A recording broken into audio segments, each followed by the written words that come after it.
মসজিদ থেকে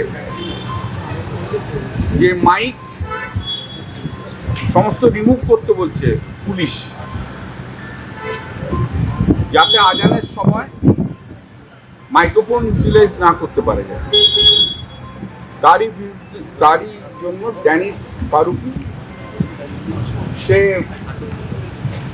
একটা পিআইএল ফাইল করেছে, এবং পিআইএল ফাইল করে তাতে দেয়া আছে স্পেসিফিক ইনস্টেন্সের হুগলি ডিস্ট্রিক্টের ইসরা আছে, শ্রীরামপুর আছে, চাপদানি আছে, ভদ্রেশ্বর আছে, এবং প্রায় 4000 যে লাউড স্পিকারকে খুলে নিতে বলেছে, সে তারই জন্য এপিআইএল ফাইল করে। এর আগে 1999 সালে Kolkata high court division bench judgment দিয়েছিল যে আজান সময় মাইক্রোফোন ইউজ করা যাবে, কিন্তু subject to decibel, sound decibel যে আছে সাউন্ড ডেসিবেল অনুযায়ী করা যাবে। এরপর অন্যান্য অনেক জাজমেন্ট হয়েছে। 2023 রাজ্য সরকারের একটা সার্কুলারও আছে, কিন্তু এখন যেটা হচ্ছে সেটা মৌখিক অর্ডার। সেই মৌখিক অর্ডারের ভিত্তি করে পুলিশ সমস্ত জায়গায় গিয়ে সবাইকে বারবার করে প্রেশার দিয়ে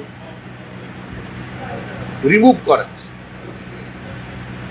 তারই জন্যই পাবলিক ইন্টারেস্ট লিটিগেশন ফাইল হয়েছে। তো আমরা সেটা আজ কোর্টকে বলেছি, কিন্তু রাজ্যের অ্যাডভোকেট জেনারেল বললো যে আমরা মাত্র কালকে নোটিশ পেয়েছি, কিন্তু নোটিশ হয়েছে সোমবার।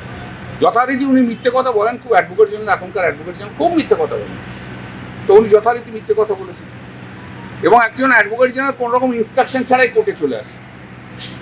অবাক একজন অ্যাডভোকেট জেনারেল, সে কোনো রকম ইনস্ট্রাকশন ছাড়াই কোর্টে চলে আসে।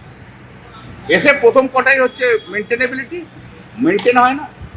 আর সিভিল কোর্টের লয়ার তো কোনোদিন তো কনস্টিটিউশন তো ভালো করে করেনি, দু একটা ছাড়া, কনস্টিটিউশন লও কিছু জানে।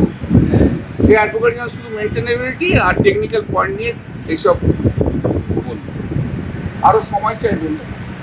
তা নেক্সট টুইসডে মামলাটা ফিক্সড হয়েছে, নেক্সট টুইসডেতে এই মামলার হিয়ারিং হবে, আজানের মামলা।